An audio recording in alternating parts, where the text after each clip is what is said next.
Will you be co-facilitating with me?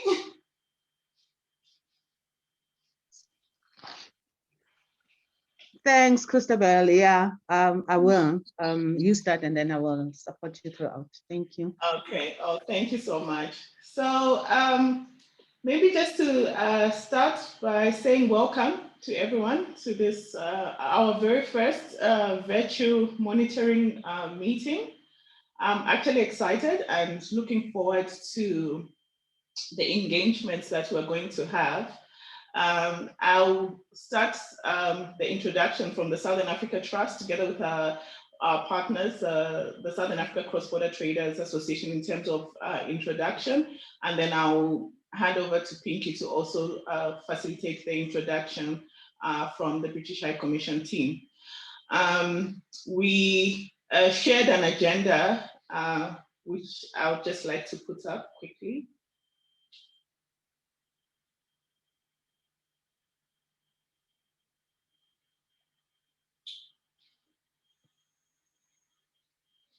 So the first agenda item was to do the welcome and introductions, and then we'll then provide a brief overview just of the project, just a few slides. I think there are 5 slides, which is going to be presented by myself and also the Cross-Border Traders Associations. And then we will then show a video from some of the beneficiaries of the project. And then we will open up to discussion and on the project and just inputs into the process. So my name is Christabel Piri. I'm the Policy and Programs Manager at the Southern Africa Trust. I'm joined with my colleague. We're trying to share our office video, but I'll just ask her to pop up on the screen. She's Boitumelo Jelele. She's our program associate from the Southern Africa Trust. And then we are also joined by the Southern Africa Cross-Border Traders Associations. And when I do the introduction, I'll ask them to just show their videos so that you are able to see. We have Mary Malunga, who's the Southern Africa Cross-Border Traders Association desk officer. Mary, would you want to say hi? Hello, everyone. Hi. We'll probably have some of the videos off just for connection and so that everybody is very audible. Then from the Cross-Border Traders Association of Lesotho, we have Evelyn. Evelyn, just say hi.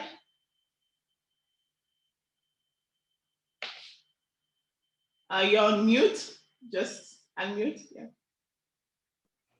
Hi, everyone. Good morning, everyone. Okay. Thank you, Evelyn. And then we also have Stephen Johan from the Cross-Border Traders Association in Malawi. Stephen. Yes, hi, how are you? Okay. Morning, everyone.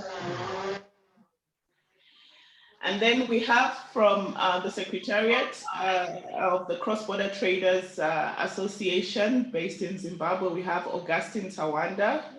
Augustine, do you want to say hi?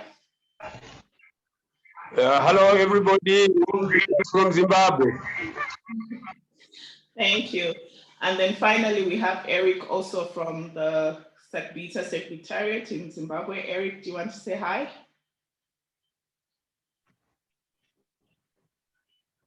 Hi, everybody. How are you? Fine, thank you. So this is the team from Southern Africa Trust that have joined. And before we go to the next agenda item, I'll ask Pinky to facilitate the introduction from the British High Commission side. Thank you.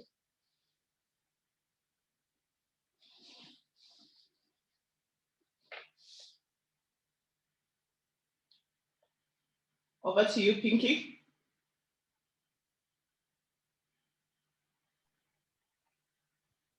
Thank you very much, Christabel. Thank you very much to all the colleagues who joined us this morning to discuss the program. I am here with Karen Tobias, who's my colleague on the program side, but we are also supported by our colleagues, Chris Austin, who's the Development Director for FPDO, and Will Best, who is the team leader for our team. I don't know if colleagues from my side wants to say a few words. Thank you. Will? Hi. Sorry, Pinky, it's Chris here. Morning, everyone. I'm delighted to be joining you virtually with colleagues from neighbouring countries as well. Looking forward to the conversation. Cheers. Thanks, Chris. Will, do you want to say something, or you good? Hi, everybody. Thanks also for sort of gathering today to the Cross-Border Traders Association across the region. Like Chris, very sort of excited to hear about all the sort of work that you've been doing and to sort of have a discussion with all of you. Thank you. Thanks, Will. Over to you, Christabel. Okay, thank you.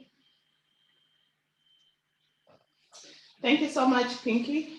So we'll just give a very brief overview of the work that we have been doing under this project related to cross-border trade. And this project is part of the larger project that Southern Africa Trust is implementing, which has been responding to some of the challenges that most of the marginalized and vulnerable groups within the region have been facing due to the COVID-19 pandemic. And one of those groupings are the cross-border traders.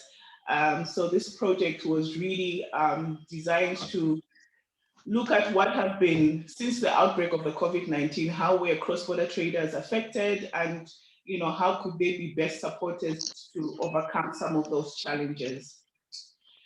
So we are joined by the Southern Africa Cross-Border Traders Association, which is a regional association that supports cross-border traders and has national affiliates in at least 8 countries, and as well as the Southern Africa Trust ourselves that have been in existence since 2006.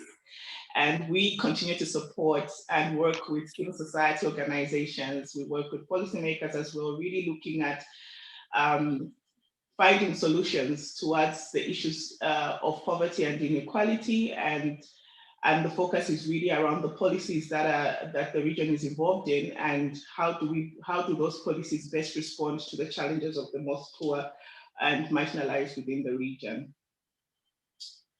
So just a brief context on the importance of cross-border trade as an economic activity. Through this economic activity, a lot of resources are generated, and its potential towards contributing towards regional development is significant. And the percentage of the number of people that are involved in cross-border trade is a lot in relation to the population within our region.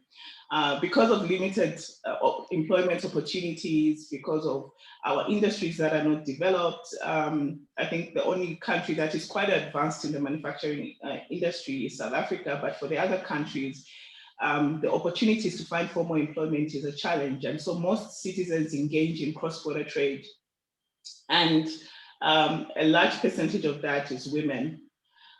So the potential of it to help in terms of addressing poverty is significant, but there's limited support that goes to cross-border trade.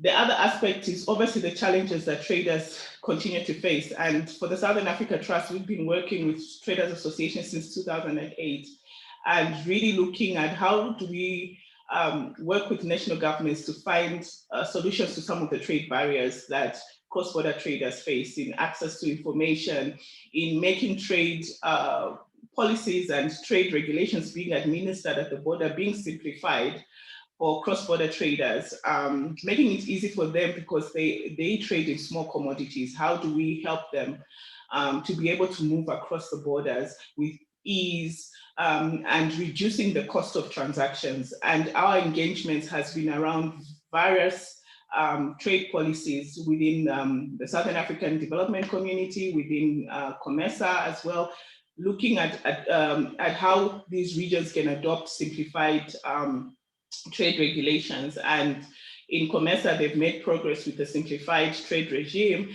but this is something we've been pushing also within the SADC region. How do we then harness from cross-border traders? How do we help them to get organized? How do we help them not to opt to smuggling or moving using different routes instead of the formal routes?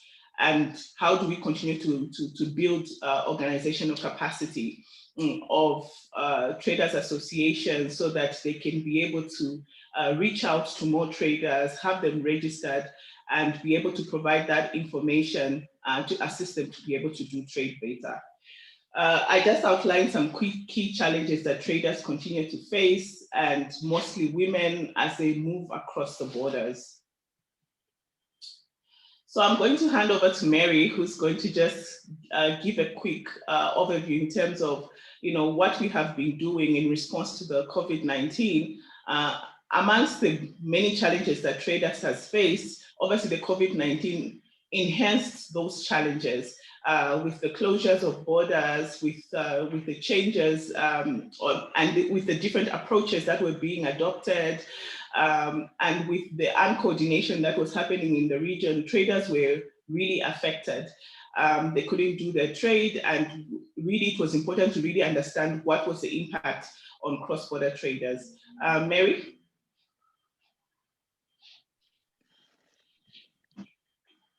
Yeah, thanks, Christabel. Yes, as a Southern Africa Cross-Border Traders Association, we have been implementing this project with Southern African Trust.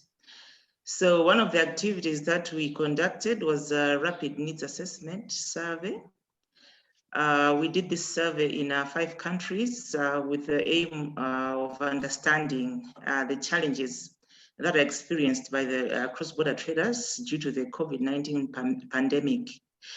So we also did, the other activity that we did was to update the membership database of the affiliates in 5 countries. This activity we did with an aim to get relevant information so that we can help the associations engage policymakers, the government, and other key stakeholders.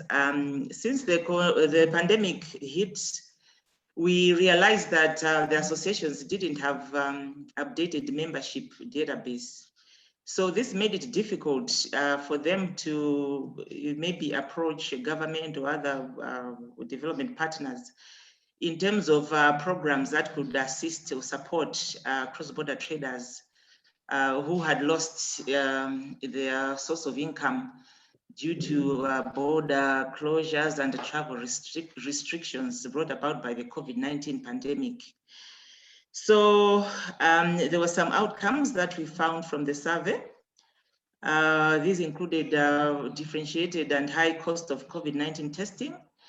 So in most countries, for one to be able to move to another country, for those countries that borders are still open, you have to produce a negative COVID-19 certificate. So for example, in Malawi, the test, the certificate, it costs $50. In Zimbabwe, I think it's $65. So it's different from country to country. And obviously for most cross-border traders, they cannot afford even the cost of having that COVID negative test certificate. There's an issue also of access to finance to restart businesses. When the borders got closed, most of the traders were not able to repurpose their capital to do trade within the country. So they required finance to restart businesses, but there has been no access in most of the countries. That was what was reported. The other challenge was access to information. You find that as they're not moving around the borders, they don't have adequate information on the COVID-19 regulations, which keep changing, from time to time. So that was also cited as one of the challenges being faced by the cross-border traders. And then access to masks, soap, and hand sanitizers. In some of the projects, I think they were able to provide just a small number of traders with these, but the majority of cross-border traders didn't have access to them. There's also an issue of high transportation costs with the closure of the borders. Traders were trying to move their goods from between countries, but due to limited movements, the cost of transport became very, very high, which was prohibitive for cross-border traders. And then the issue of storage facilities. I think in Lesotho, what we found was that most of these cross-border traders, the women, they trade in agricultural products, which most of the times they're fresh produce. So with the absence of storage facilities within the borders, found that they were losing their produce because they had nowhere to store these commodities. Also, another challenge was access to social protection or insurance schemes. Some governments were providing their citizens with some social protection, cash transfers or food packages, just to mitigate the negative impact of COVID-19 on the citizens. But for cross-border traders, most of them reported that they were not included in any of those social protection programs within their countries. And also there was an issue of wellness of women cross-border traders. These women are the ones who are, they are the breadwinners within their families. So with the closure of the borders and the travel restrictions, suddenly they found themselves without a business to do and not being able to provide for their families, for their children. So that has affected them really at household level. So these are some of the challenges that we found from the rapid assessment that was conducted in the countries. Thanks, Christabel. Thank you so much, Mary. So in terms of responding to some of these issues and recommendations that were made by traders, I would like to then invite Stephen first from Malawi to just share, what they have been doing and the work that they have done. And then we'll also get the experience from Lesotho. Evelyn is going to share briefly. Stephen could just take maybe 3 to 5 minutes for you to just share from the Malawi perspective before we move to Evelyn. Okay, thank you so much for giving me time to share what Malawi has been doing or is on the position. I'm Steve Yohane, Secretary General Cross-Border Traders Association of Malawi. We have been engaging with women in cross-border traders, and then SADI has been supporting us financially to do the rapid assessment. It's not only the research, but also we have been conducting several different activities like campaigns, desk meetings, to see and to come up with the little issues what the cross-border traders are facing when they are doing the business. We have been engaging the government. The whole last month, March, we have been doing the taxation campaign in different areas here in Malawi. So we have been identifying some of the challenges what the women particularly and the youth are facing when they are doing the business. One of them is already Mary highlighted that closure of the border, the women are not able to access the business, to do their business. We have issues of COVID, we have issues of STR, we have issues of taxations, we have issues of, capitals, loss of the capital due to COVID-19. So if the partner or anyone wanted to see how the Cross-Border Traders Association have been done, we are now developing the website whereby everyone can access on the number of general membership of the Malawi Cross-Border Traders Association, or the membership for the women, membership for the young people, especially the youth in cross-border trade. So we have done the research, particularly here in Malawi, through the support from the Southern Africa Trust, and then you see FCDO that we did, and it also give us the picture, the gaps, what you want, how can you launch in on how can you do it. So one of them, the issues what have been highlighted or have been identified, we have write the Minister of Finance to include some of the issues what we have raised during the budget consultation, the Parliament. So 2 days ago, we have wrote to Minister of Finance. We have engaged in Minister of Finance to consider our issues when they present the budget in the Parliament. Secondly, we have also been doing consultation meetings with the customs officials here, especially Commissioner General, Malawi Revenue Authority. We have raised our issues, we have tabled our issues, so they are starting considering what the cross-border traders, particularly women, are facing. We have been engaging the Minister of Gender and the issue of the women. We have been engaging the Minister of Trade on the issue of trade, especially on the import and export payments on the goods that are related on the simplified trade regime. So, as the Malawi Cross-Border Traders Association, we are at least at the better position. And the only issue what is remaining now is the issue of COVID-19, the issue of the capitals, the issue of the information, because the SAT has been given us the small amount of money to produce the booklets. So booklets to about the 600 booklets. So it's not enough. The women are demanding to reproduce more booklets so that the women can read the information. So we've been engaging the security department on the issue of security at the border or even the other roadblock. So we are at least at the consulting the government, doing some different meetings. So now we have that issue of the information. So information is the key everywhere. So we wanted to produce more booklets, and the women women to access the loans. And even revolving fund, if there is a certain partner can come in to support so that the women can be, doing their business without any challenges here. So partially, I can just stop there as the Christabel asked me to add on what the Mary presented. Thank you. Thank you so much, Stephen. Evelyn? Thank you very much, Christabel and everyone.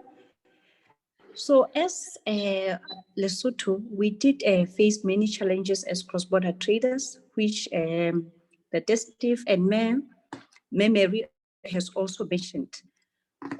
On our survey, we did the survey where we managed to interview about 107 people here in Lesotho, trying to find out what could be their needs during this pandemic.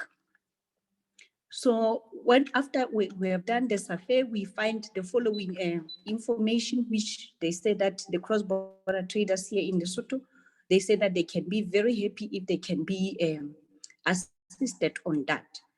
They mentioned the facilitating access to training and skills and development in order to improve the cross-border trade. And they also suggested that if we can have the further research efforts in order to address the main challenges which the cross-border traders are facing across SADC and even here in Lesotho. The other thing which they also seek or emphasize is to implement the cash transfer programs in order to improve the negatively affected cross-border traders here in Maseru. And we should remember that Lesotho is also a landlocked country. The cross-border traders were negatively affected by the COVID-19. Besides, there's a need for the capacity building activities because the traders, they were discouraged during this time. So there's a need to rebuild the capacity in order to motivate and encourage the cross-border traders to continue with their trade as usual. The other thing, which is also of importance now during this time of COVID, is to implement the advocacy programs. The advocacy programs will be very important in order to influence new policies that can be done during this COVID-19 era, so that the cross-border traders will also be catered for. And even lastly, I think, to facilitate the access to open market as cross-border traders in order to improve the cross-border trading. Thank you very much. Thank you so much, Evelyn. So I'll just quickly move to sharing the video from some of the beneficiaries. And I think when we go into discussions, I'll also allow our colleagues from from Zimbabwe to just share as we are discussing the feedback. But if you could just allow me a few minutes to show the video. It's a long video, so I'll probably just show probably half of the video because it's about 14 minutes, but I'll show maybe seven minutes of the video, and then we'll be able to share it, the full video and other videos to the team.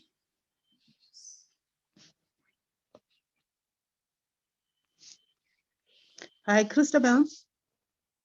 Hi. Okay, I was just wondering, should we perhaps ask colleagues if they have any questions at this stage, or you wanted us to pose those at the end of this session? Yes, just after showing the video, then I'll pause for the questions and discussion. Okay, thank you.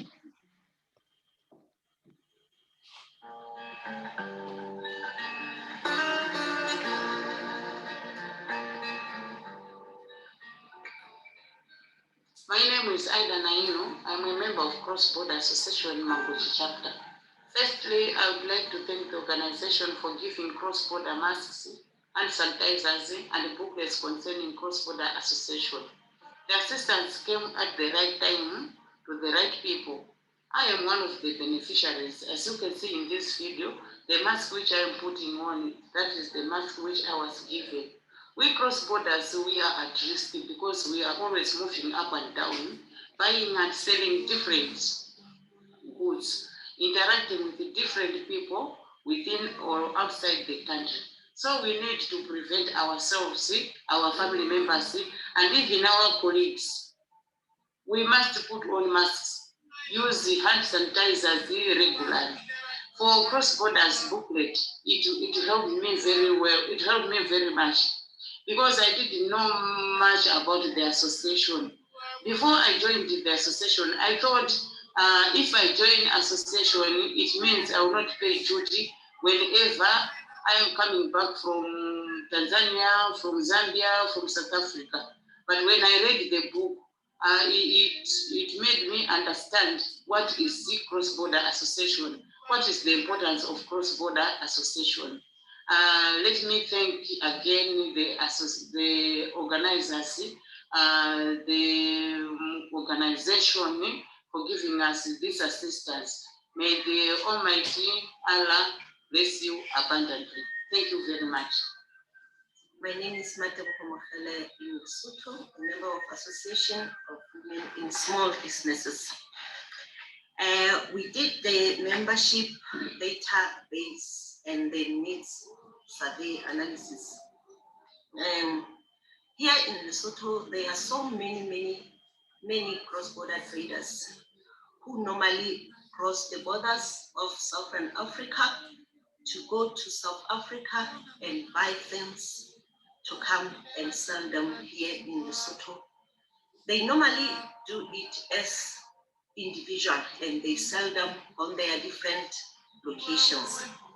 So when this pandemic of coronavirus came, the challenge came so that the coronavirus, the movement was restricted.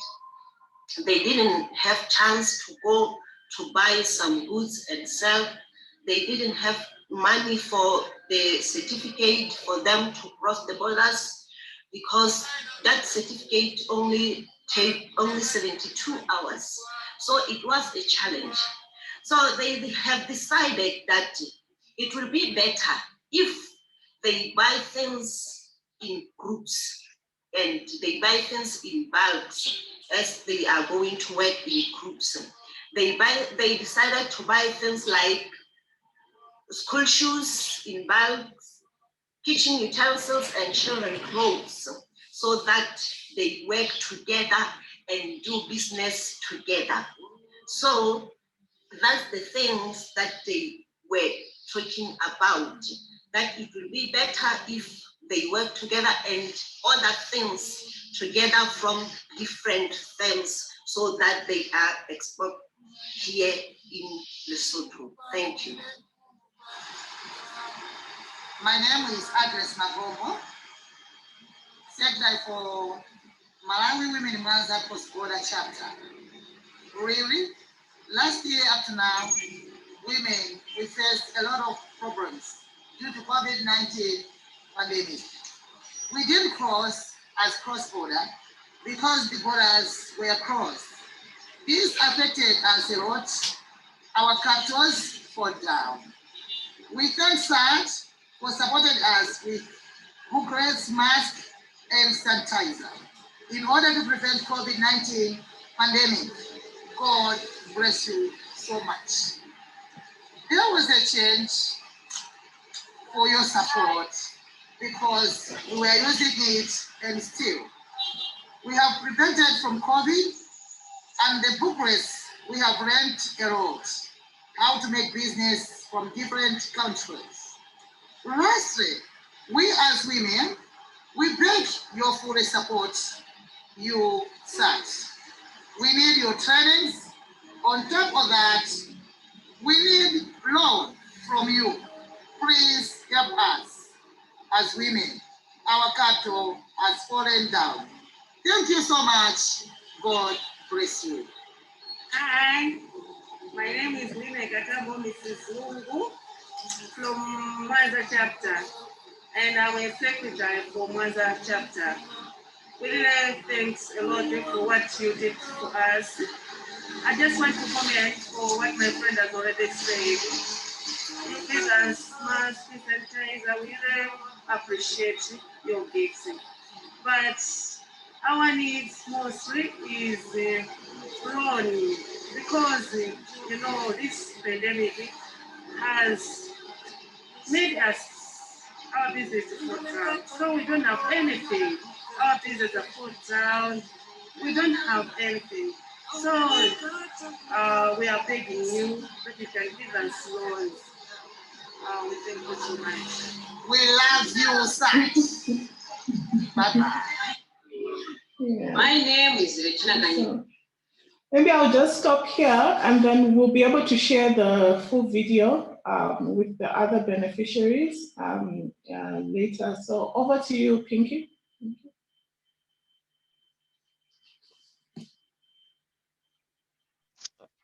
Thanks, Christabel. I just wanted to check first if there are questions from Chris, Will, or Karen before I come in.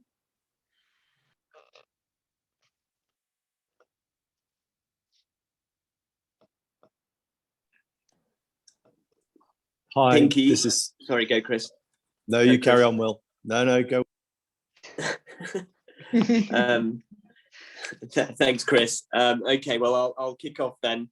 I mean, first of all, thank you very much for sharing sort of all your experiences across the region in the current context. It's sort of very clear that there's a lot of challenges that you've faced and that you've had to navigate.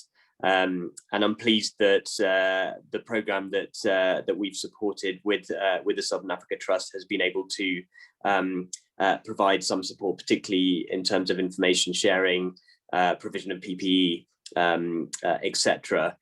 I mean, I guess my sort of main question is around the sort of policy environment for cross-border traders, and the colleague from Malawi mentioned that engagement with the government was improving, and that there was engagement with the Ministry of Finance. And it'd be interesting to hear a little bit more about how the sort of the environment and the sort of engagement with different country governments is shifting, and how sort of you see the journey moving forward in navigating that and improving how country governments are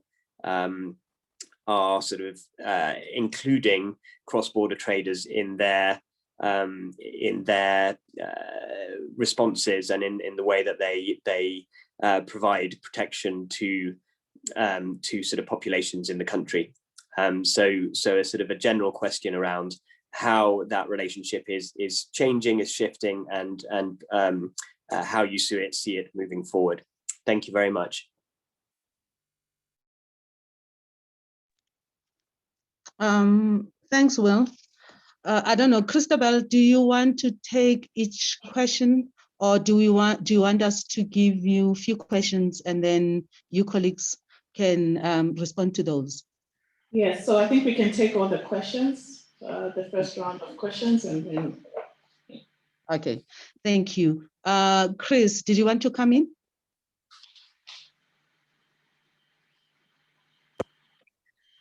Yeah, thanks.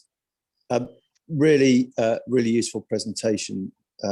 Good to hear from you all and to meet some of the recipients, as I prefer to call them, in different places, clearly making a difference. In addition to Will's question, I wondered whether the different country trade associations are joining up with each other and comparing notes. Perhaps I've kind of glossed over that in the conversations till now, because it feels that the circumstances of COVID have changed the way economic activity happens, and perhaps there's an opportunity from now for a bit more of a collective boost to support what we sometimes label the informal sector.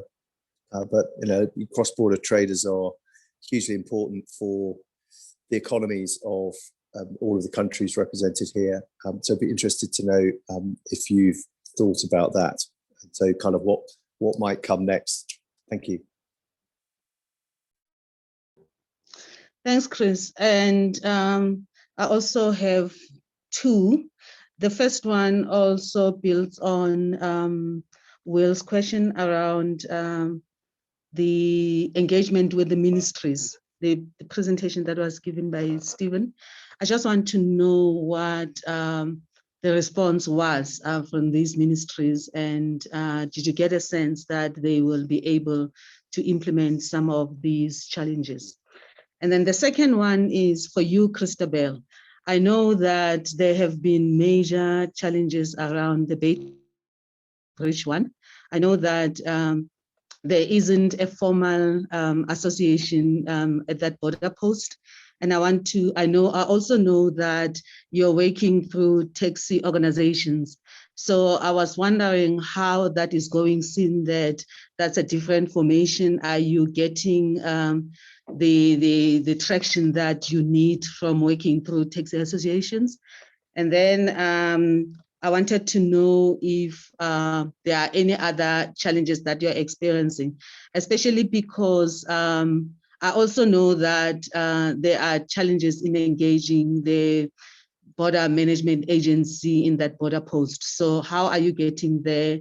Are you able to mitigate these challenges, and how can we help in a way? Thank you. Thank you so much. First of all, I'll allow Stephen, so I'll do the final take. Stephen, can you just share briefly how the relationship between the Cross-Border Traders Association of Malawi and government, you shared some of the initiatives and the engagements that you've had with the Revenue Authority, with the finance, ever since the COVID-19 pandemic happened.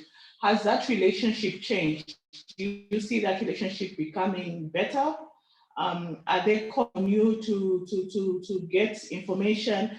Have you received any response, like what you wrote to the Ministry of Finance to get support for the traders? Thank you so much, Christabel, and then the entire team for very good questions. One of the question, it was based on the policy environment and how environment shifting the government inclusion of cross-border traders since the COVID-19 and other challenges that the cross-border traders are facing, particularly here in Malawi. So the good part of it, Cross-Border Traders Association has been, involved in different sectors. For example, we have a platform or trade facilitation platform whereby the cross-border traders is there, and we have gender platform where the cross-border has been represented there.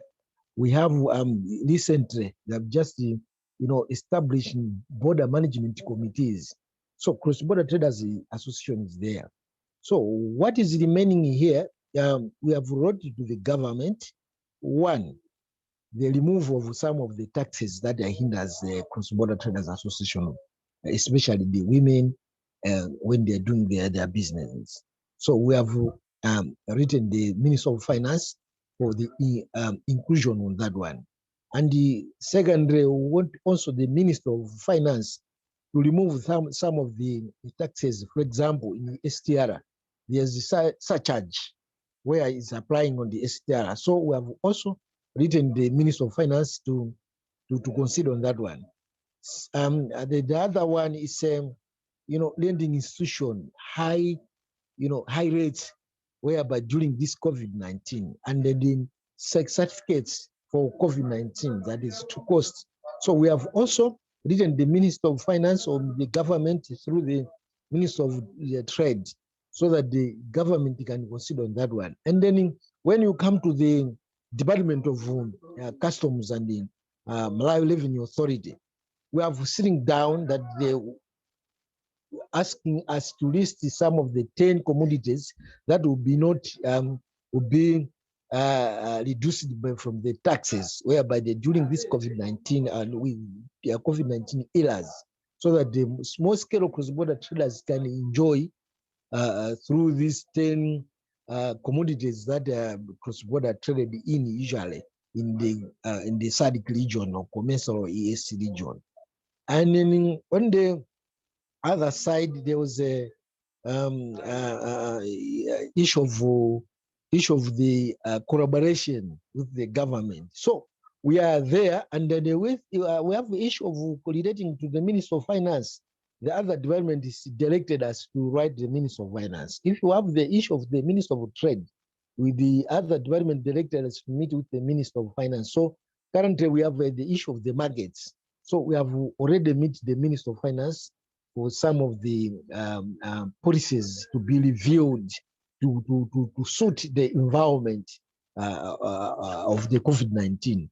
There was also a question in terms of the, I've also highlighted on the border management committees that the small scale cross-border, they are there.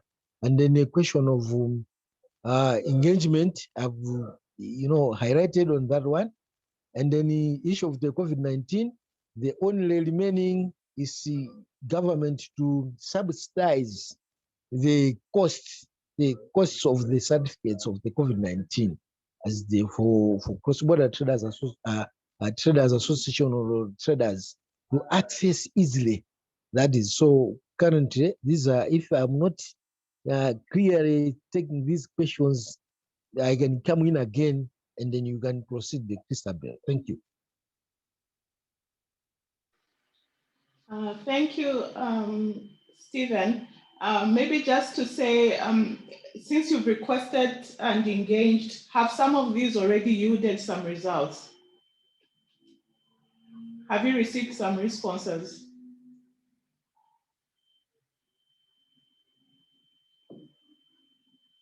Responses from the government? Yes. Yes. So now, I think next week we are meeting with the Minister of Finance, separately meeting, especially for small-scale cross-border traders. So we are planning, and the Minister of Finance responded that they will just look at the number of the engagements within the next week so that they can invite us to meet with the Minister of Finance. And then Customs Commissioner General, starting from January, we have been meeting with the Commissioner General together with the Minister of Trade to consider our needs as a cross-border traders, what are our needs, and then even the only part what we have remaining is security department, Minister of Homeland and Security, in terms of the roadblocks in when we are doing the trade, when you are importing the trade goods from in and out. So on the Minister of Finance, they have given us a green light that the next week you can meet with them, and then we have already written them and giving them a rater on our concern, on our needs to be included when they are doing their budget presentation or when they are presenting the budget in the parliament. So we have done that, and we are sure this government is, recent government, especially in the cross-border traders association. And then when we are talking other departments and the Minister of Trade, we are also engaging them in terms of the access of import and export permit, because it is issued at the one place. So we are asking the government to include the other areas so that the small-scale cross-border traders, they can easily get the import and the export payments right away at the catchment area where they are. So we have engaged the Minister of Trade. We have been engaging the Customs and Malawi Revenue Authority. So we are working hand in hand. So what is remaining now is a meeting with the Minister of Finance to meet with him and discuss on what we have been written to him. Thank you. Thank you so much. Thank you, Stephen. With regards to the next question, which really looks at the aspect of the comparison with the different associations in the different countries and what has been the experience of cross-border traders, and what initiatives are being undertaken to really take these things not only at the national level, but also at a regional level in terms of obviously engagements with SADC and COMESA. I'll give a response, but I would also just like to bring in Tawanda, just for you to share briefly, or Tawanda or Eric, to just share from the SACBITA and the different associations in terms of what has been coming out from the different countries, and have the experiences of traders been the same in terms of the impact and the responses that have been there from different countries. So for example, in Zimbabwe and Swaziland and the other countries, what has been the impact of COVID-19 on the traders, and how are we bringing those issues to the regional processes? Yeah. And then I'll also provide input. Eric or Augustine, you can go. Thank you, Christabel. Under the SAT-COVID project, we went to various towns, culminating in Beitbridge, where we distributed masks and literature on COVID prevention. But after that, a lot has happened. To aid in post-COVID recovery, we have signed an MOU with the Women's Bank. This is a bank owned by the government to improve access to finance for the traders. Loan processing has already begun, and we are very excited about this project. We are also meeting the government tomorrow, in particular the Ministry of Women's Affairs, set aside a dedicated fund for cross-border traders. The government has done this before, and we believe it can be done again. On a positive note, again, as a result of the project, IOM noticed our work in Beitbridge, and as a result, they invited us to be part of their activities in Beitbridge and Chirundu. They afforded us an opportunity to mobilize for membership in the 2 border towns. And I'm happy to report that over 300 members were mobilized in Bedbridge alone. Under the IOM project, we participated also in the distribution of masks and sanitizers to traders and border officers. Currently, we are working on building a formal partnership between cross-border traders and the local authorities in both Chirundu and Bedbridge in the form of MOUs. I'm glad to inform you that the Chirundu MOU is now awaiting signatures. All this was possible, as I said before. It was made possible by the SAD COVID project. Both the Chirundu and Bedbridge meetings brought together senior officials from the local authority, Minister of Industry and Commerce, the Minister of Women's Affairs, Community, Small to Medium Enterprises Development, that's a mouthful, and the Zimbabwe Revenue Authority, and the Department of Immigration.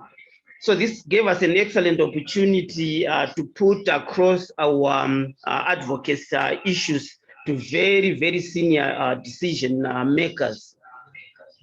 We have also successfully lobbied the government to reconvene the STR National Working Group. This will be used, among others, to push for a SADC STR, given the fact that South Africa is the preferred source market for a vast majority of traders. So what we have done and continue to do improves the voices of our traders, is they are now better organized and they have numbers to make their voices count. This also helps us as the CBTA, as we will be able to effectively channel information and services to traders. Needless to say, the disruption of cross-border trading has caused a lot of hardships to our members. We have seen a lot of them come to the office talking about the difficulties in paying school fees for their children, also bringing food to the table, and of course, issues of rentals. So having said that, we believe going forward, there's need for as additional support. I think there's need for online trading training, especially for women, maybe just the basics, because COVID will be with us for some time. And also because major aspects of how cross-border trade is conducted will be changed fundamentally and irrevocably. Even if borders open, a subset of traders will be hybrid traders, that is trading both online and also physically crossing the borders. We also believe there's need for support for training on business management and financial literacy. Our traders need to understand how business are managed, and they also need to understand money. So we believe it is critical going forward to avail this training to traders.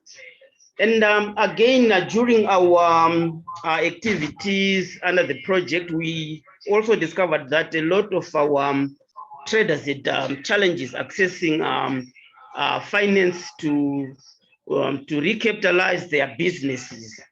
Yeah, so there's need for access to finance, to recapitalize these businesses. But we also believe that post-COVID, these businesses are obviously going to be different. These businesses have to be resilient and they have to have a growth trajectory.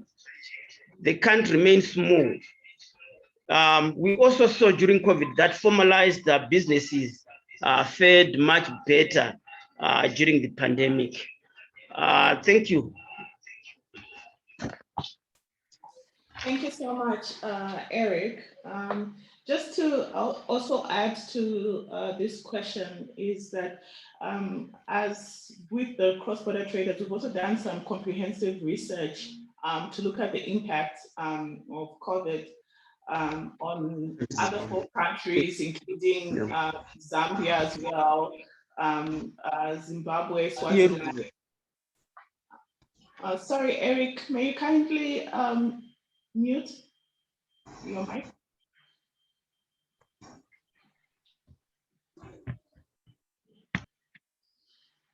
Thank you.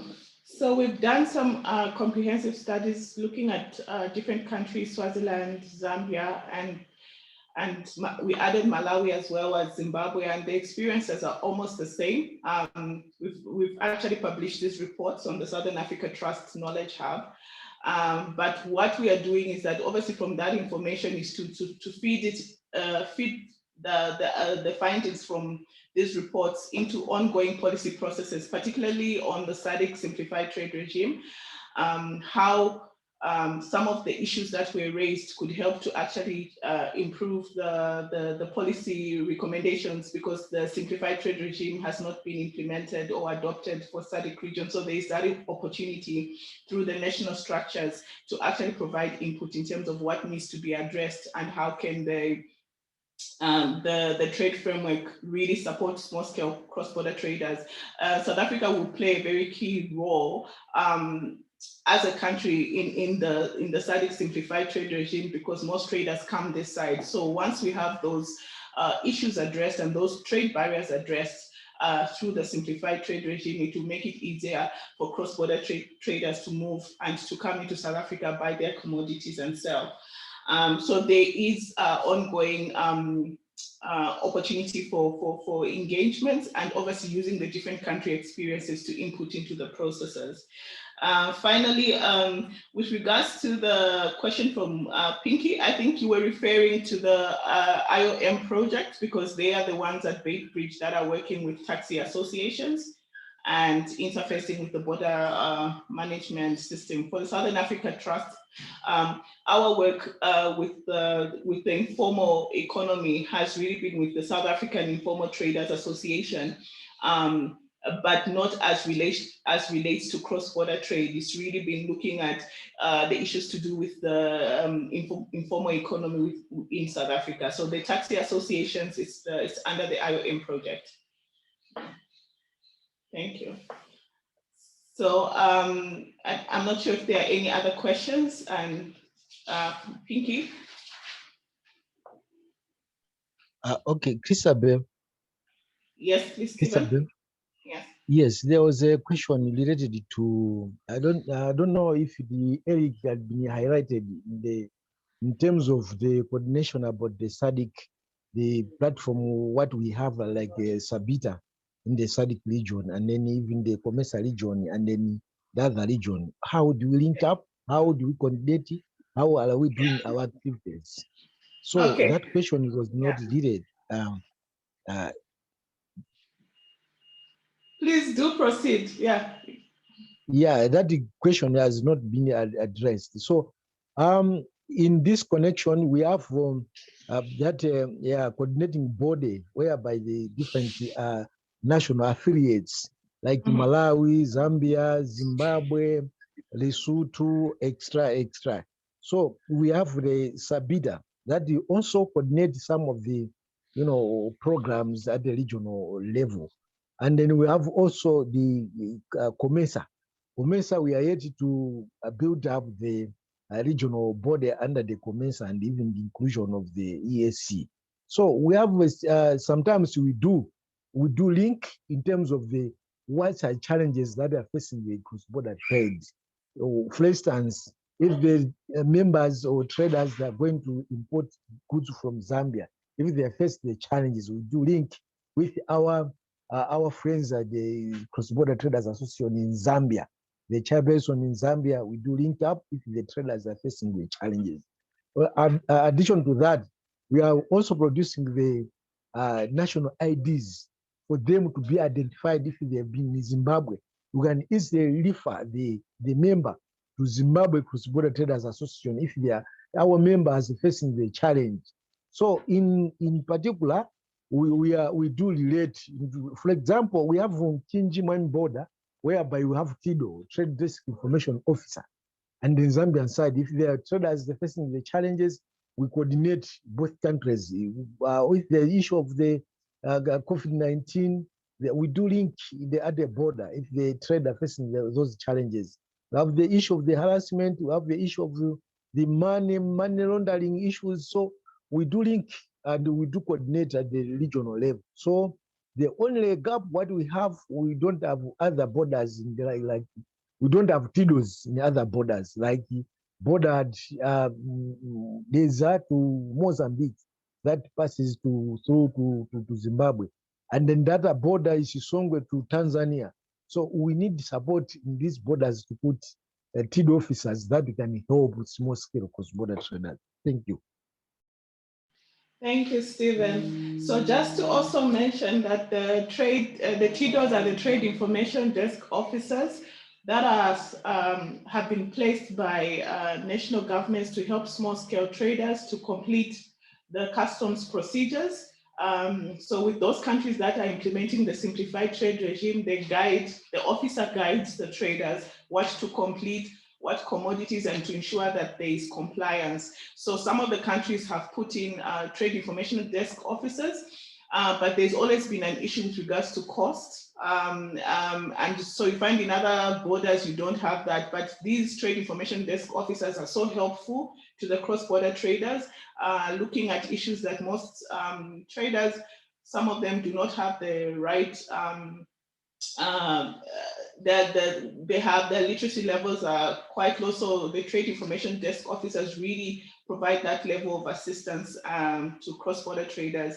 And obviously it's something that we have continuously engaged with national governments in the context of COMESA, but obviously this has been a priority with the negotiations with regards to the SADC simplified trade regime, that they could facilitate Trade Information Desk officers in all the borders to really help the cross-border traders. So I'll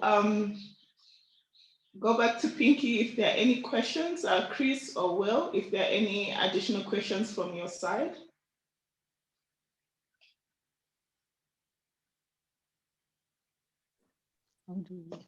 Thanks, Christabel. Chris, Will, any questions from you, Karen? Hi, Pinky. I've got one more question, if that's okay. This is sort of looking forward a little bit more, and Christabel mentioned the IOM and the fact that they're involved in supporting work on in the context of informal cross-border trade. And it'd be interesting to hear from colleagues on their experiences working with different donors, development partners in this space, and hear any feedback from them about how we can sort of do that better moving forward, do that differently, or whether the way it's working at the moment is fine. So just a bit of a reflection on sort of experiences with different development partners, if there are any, and also be interested to hear sort of looking forward what engagements there are in terms of securing support and sort of relationships with different stakeholders. Thank you.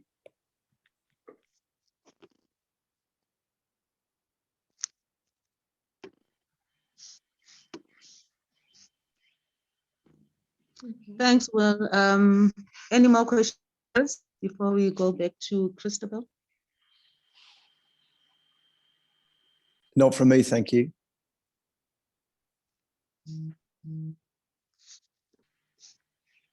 Thanks, Chris. Over to you, Christabel. The question around whether you have any challenges at Beitbridge. is because I know that you're also working with associations. So I wanted to know if you're having similar challenges that other programs are encountering. Thanks. Over. Okay. Thank you so much. I'll just maybe to the first question, maybe just share your experiences. Eric, I know you've also worked with IOM, but apart from IOM, other development partners, what has been your experience with working with other development partners around supporting cross-border trade? And also, Stephen, I know you also work with other partners locally as well, I think with Action Aid and other entities. What has been your experience working with other development partners at a national level? And we can also get some experience from Evelyn as well. So Eric, do you want to go first?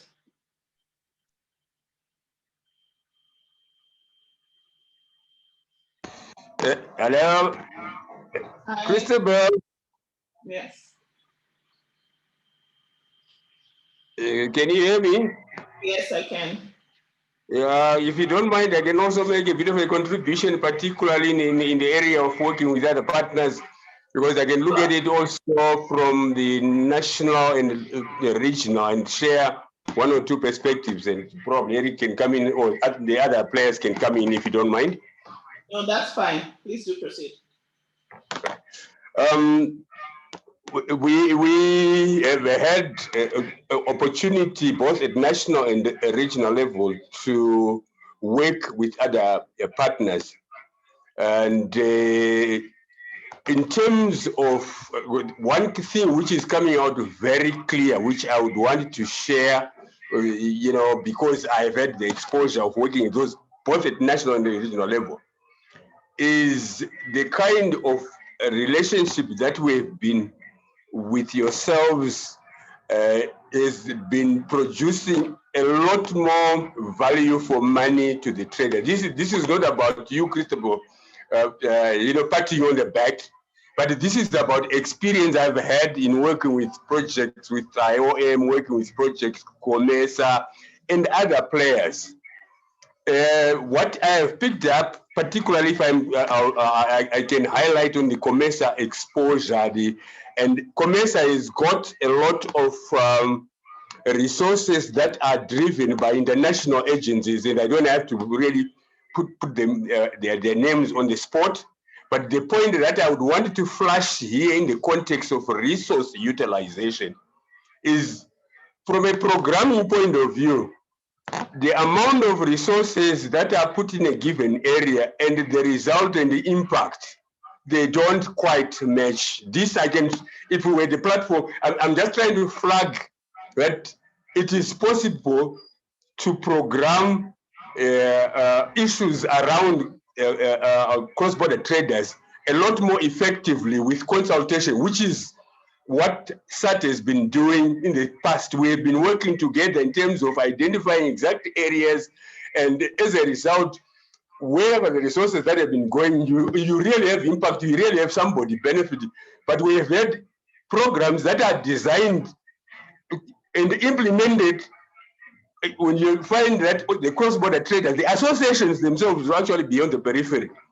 I think my colleague from Malawi, Steve, has already indicated about the issue of having a regional platform to coordinate COMESA-related CBTAs. There's an absence, there's a vacuum there. But this is a critical component which would have been essential if programming, there was enough consultation before programs were designed. I just wanted to flag up that it is possible to really improve in terms of impact outcomes if there is more consultation. And I'm really happy, without really element of self-praise, as cross-border traders, we have benefited. I think you had the kind of impact that came in after we produced the survey report and shared the survey report at national level. It was the government saying, what? Do we have this kind of information? Come on the table and we can share with you. whatever information, and we've shared a report that was produced by the Action Research to other players, and they are showing interest. But yet there are resources which are being applied and given to high-powered consultants which do not produce substance. This is basically what I wanted just to flag out. It is possible, and we are happy with the kind of collaboration that we have been. It's producing results both to the constituent, that is the trader herself, and also the association itself. But we've also had experiences where resources are spent, there's no impact on the trader, there's no impact on the association. This is just what I wanted to flag out in the discussion.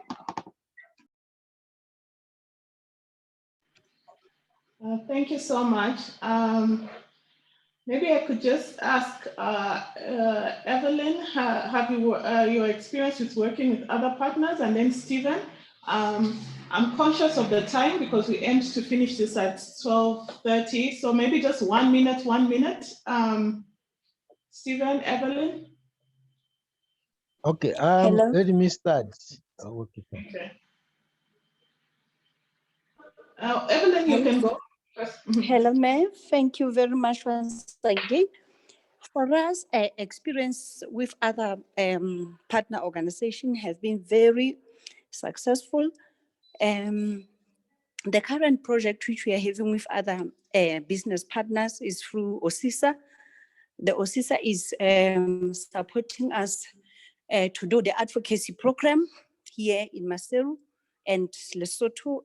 From rural and urban areas, we are doing the advocacy, negotiations, and lobbying skills, whereby we are training women on advocacy programs and advocacy apps, and wanting us to do the basic financial management for the cross-border traders here in Lesotho, and the project is impacting very positively to the women traders on cross-border trade here in Lesotho. And the other thing, we've been finding the way to coordinate or meet with the councillors so that we can share the challenges that the cross-border traders, so as we influences the policies, the trade policies, which are happening here in Lesotho. Thank you very much for that. Thank you. Stephen, 1 minute.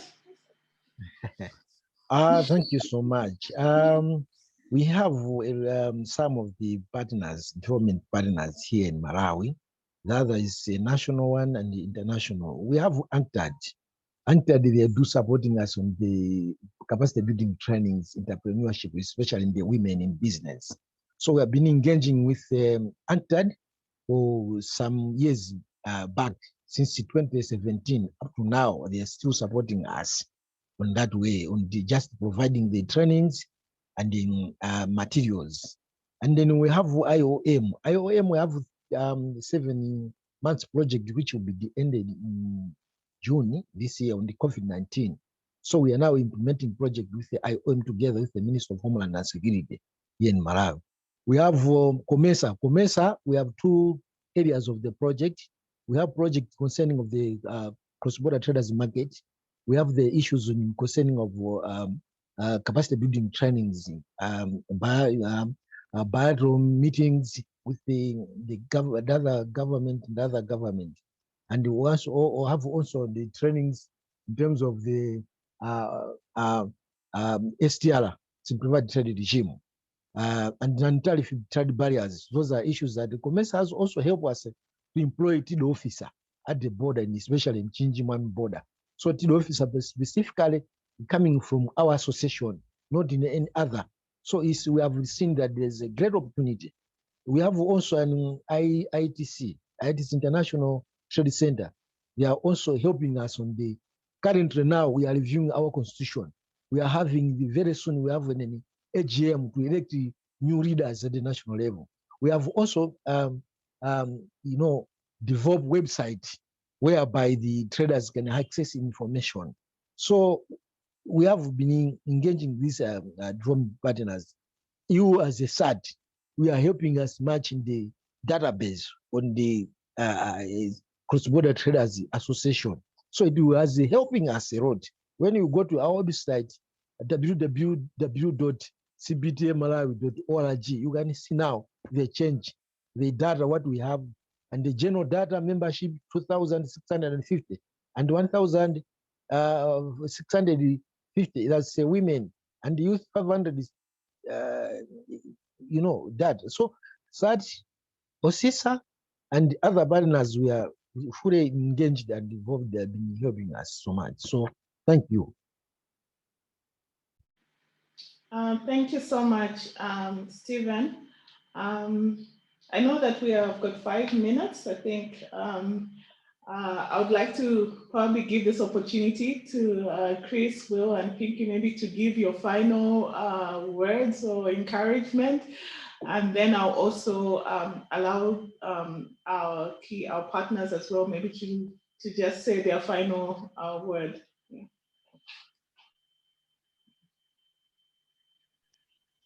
Thanks, Christopher. I think there's been a lot of work that has been going on, and I'm happy about that. And thank you to colleagues. My only question, my last one is, at the end of the program is soon coming to an end, and it would be good just to get views from colleagues on what is it, the key things that we think informal traders would have benefited. I know that some of these are long-term processes that will be achieved beyond the end date of the program, but just by the time this program ends. Thank you. Over to Chris and Will and Karen, if you have any other comments, questions, clarification. Thank you. I'm good, thanks. Thanks, Karen. Chris, Will?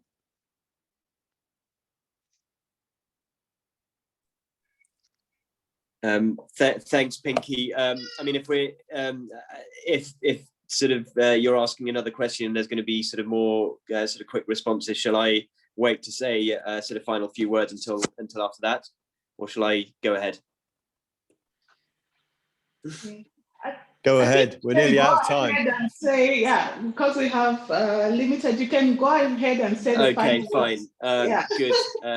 Thanks for the steer. Well, I mean, first of all, to say thanks again to you, Christabel, for organising the session today, but also in particular to sort of colleagues and cross-border traders associations for joining us today and sharing all your experiences and the sort of challenges that you face, but also the sort of how you've benefited from the sort of support that we provided through Southern Africa Trust. I've definitely learned a lot that I will take away, sort of as we think about how we move forward in our own engagement. I definitely take the sort of last bit of feedback around the need to consult and to engage with cross-border trader associations and cross-border traders in informing how sort of we support and how we sort of help to improve the environment. So we'll definitely take that away. And I guess in that spirit, it would be great as we move forward in the future to sort of pick up this discussion again and to engage with you again to see how things are progressing and to see sort of how we can potentially work together sort of moving forward. So thank you very much again, and look forward to sort of engaging with you in the future. Thank you very much.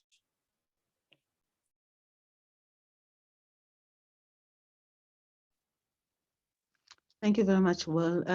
Chris?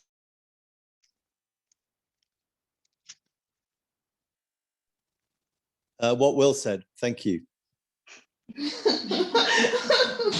All right. Yeah. So thanks so much. I'll just also like maybe from our side, just to say your final words, and and also you can also highlight what Pinky asked in terms of, what would be that one key thing that you feel really benefited the traders out of this project. So I'll start with Mary, just for you to say your final word or bye or thank you or anything. Thank you, Christabel. I think it was very, very important to have this kind of conversation whereby we were able to hear from the cross-border trader associations themselves, and also to hear from the cross-border traders, especially women, through the videos that we saw. I think it's important to share experiences and also to be able to show the impact that these programs are having. So I hope that going forward, we should be able to have more of these conversations so that we can, be able to showcase the impact of the programs that we're implementing. Thank you so much. Thank you, Mary. Evelyn? Hello, Mary.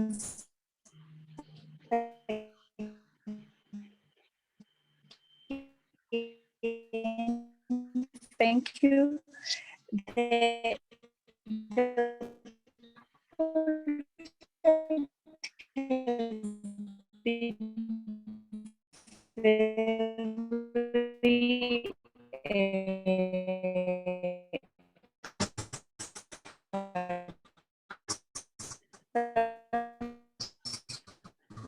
Hi, Evelyn. I think the line is breaking. And helpful interviews, we're able to hear the needs that the traders need.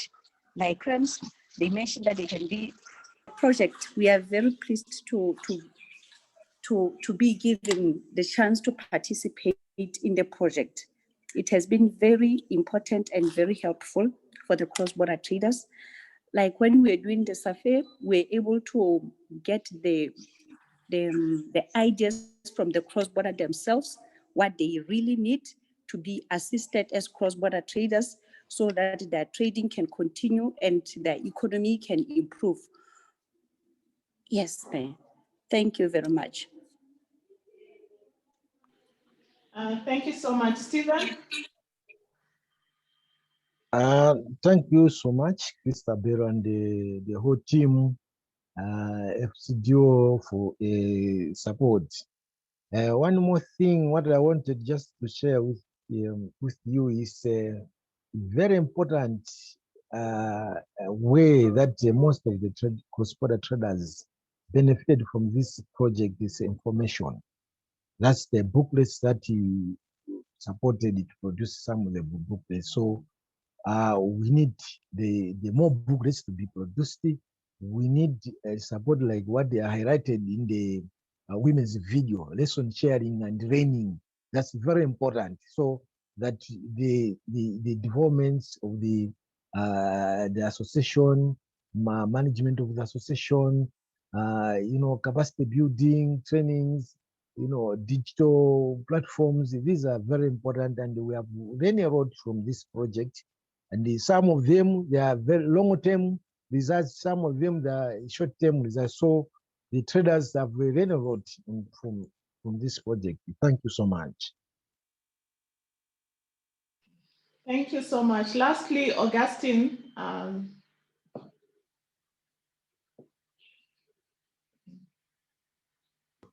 Thank you, Christabel. I thought I would get away from it on this you one. Said the last word on behalf of you and Eric.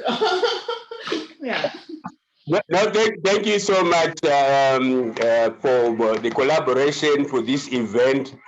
But the few things that I can sort of share as a parting shot, basically, I think the first and foremost, the outreach program helped the movement building of CBTAs. This is a very effective, or was a very effective way of mobilizing, community mobilization. And I think we need to continue to replicate it, and it will continue to strengthen the capacities of the CBTAs. This is one of the things that has been learned. And in terms of going forward, I think we need to look at this area with a vision to start dealing with the formalization issue. Now that we are in a position to mobilize the numbers, we can even deal with the mobilization, formalization agenda, which is sort of, an albatross in the necks of the cross-border trade. The informality is something that we can deal with. There's also the issue of IT, which came out very clear in all the researches. We can start working towards, both at national and regional level, start working towards assisting or dealing with needs of the trade of cross-border traders using IT. There's also the issue of business development. Obviously, COVID has shown that there's going to be need to do business differently. So migration into other value chains is obviously going to be happening a lot more, and we can, both at national and regional level, start working towards programs which help traders to go into other value chains. The issue of finance came out very clear. We need to start having specific ports, specific assistance targeting, the players in the informal economy, both at national and regional level. Mobilizing either business linkages, which would sort of help, players in the informal economy, is an area that can, help. And lastly, the trade facilitation. We need to continue to push simplified trade regime, particularly in SADC. We need to revise the agenda and push SADC. Despite the COVID, we still need to have a pathway that can assist traders. But so far, so good. The noise that we are making, eventually, if we continue pushing hard enough, we should be able to get results. Thank you. Thank you so much. My final word is to really thank Chris for joining us, Will and Pinky and Karen. Thank you so much for making the time to be available for this. And we look forward to continuing to take forward the recommendations and how we best support cross-border traders. It's an area that I'm very passionate about, and we look forward to continuous engagement and working together. Thank you. Any last words, Pinky, if there's anything else? Not from me. Thank you very much, Christabel, for organizing this, to colleagues to making time to come and discuss their work with us. We really value this kind of work, and so happy that we have partners that are working as hard as you. And thank you very much. Thank you. Thank you so much. So everyone, bye, and we'll continue. Bye. Bye. Bye. Thank you. Thanks a lot. Thank you. Hi, everyone. Bye. Bye. Thank you. Bye-bye. Bye. Bye.